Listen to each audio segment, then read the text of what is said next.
God damn it.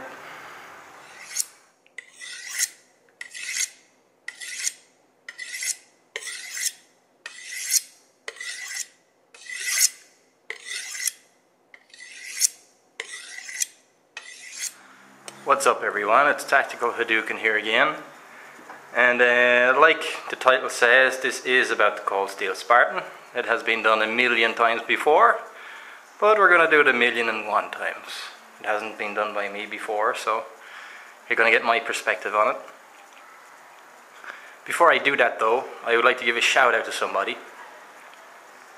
A very good friend of mine here on YouTube, and his name is Saber. I'm going to leave a link to his channel down below in the crotch bar. And he made this tactical paracord lanyard for me.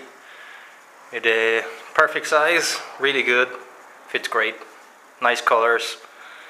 So he has a talent there, very good quality. If I didn't have this, I would probably have to use palm tree leaves and things like that to get myself out of trouble. So having that is a real bonus. So let's get on with it, shall we? There you are. The Cold Steel Spartan.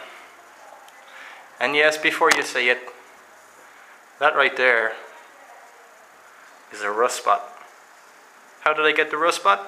Well, from transportation from one country to the next, being left in the box for 2 days, and that's the result right there. A little bit of a rust spot, but that's okay. I've done 1,000,000 times before, but not by me, so this is my idea about the Cold Steel. So let's not pussyfoot around, shall we? This knife is used for putting a hurting on somebody. This knife is made to kill people. Plain and simple. Let's not pussyfoot around. This knife is made for killing bad guys, right? You know, if you have no choice but to deploy your knife in a defensive manner, then the Cold Steel Spartan is definitely for you. Or, if you're a serial killer that wants a new knife in his collection, this is also for you. So yeah, this is a defensive blade and a psycho's blade. This is a martial arts type of blade. It's not a knife for opening leathers or cutting a box at work, you know. Because you're going to look like a complete psycho if you take this out of work to cut a box or open an envelope. What more can I say about it? You know, if you open this up at work to open up a letter, the next Christmas party you have, the girl's going to think your name is Norman and you live with your mother. It's kind of a... I like the blade, I think it's cool. I love the handle. The weight is not an issue for me. Weight only starts becoming an issue when you're talking kilos and not ounces, you know. And I've hunted over mountains for miles and miles and miles, but there is a difference between a GPM machine gun and a 7.5 ounce folding knife. You know, if you're a pussy and you won't take an extra 7.5 ounces in your load, then forget about this knife and go with a Kershaw half-ton and get the hell out of here. It's got what I would call a nice weight. It's got a nice weighty feeling to it, you know.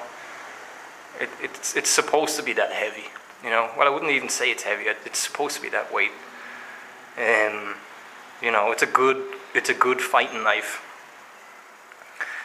It's sharp right out of the box, and it's pointy. Although its main purpose in life is to slash, it is. You know, that's going to go in very easy. The handle is great because it will allow your hand to have a solid grip, you know. You're going to have a solid grip there. I would have what I would consider small hands, but, you know, it really feels nice in hand. You don't have there's no chance of your hand coming up on the blade because of the nice choil here, you know. When you're stabbing the bad guy, your hand's not going to come up on there. It's really good. Retains the hand very well. You can also use the blunt instrument part at the end to, if you're feeling nice and you don't want to kill the bad guy that's trying to kill you, You want to knock him out, maybe give him a nasty bruise. You know, maybe you can hit him on the head with that if you're feeling nice about it. Otherwise, you know, cut the guy. Put a hurting on him. It does have the thumb plate, which is used for the wave feature to deploy the knife and lock it into place. So let's go on to the boring details. It's designed by Andrew Demko. It's got a big belly here for slashing and cutting.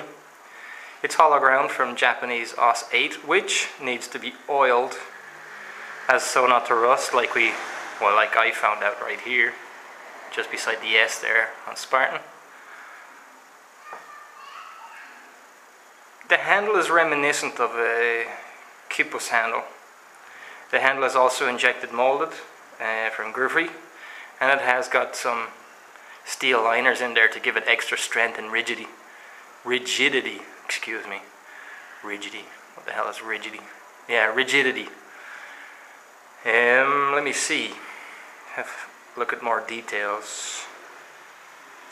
The weight is, like I said, the weight is 7.5 ounces, so it's not heavy. Come on, guys, this is not a heavy knife. It's beefy.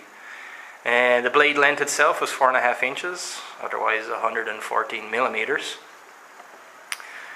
Blade thickness, if you can see it there, the blade thickness is actually 4 millimeters.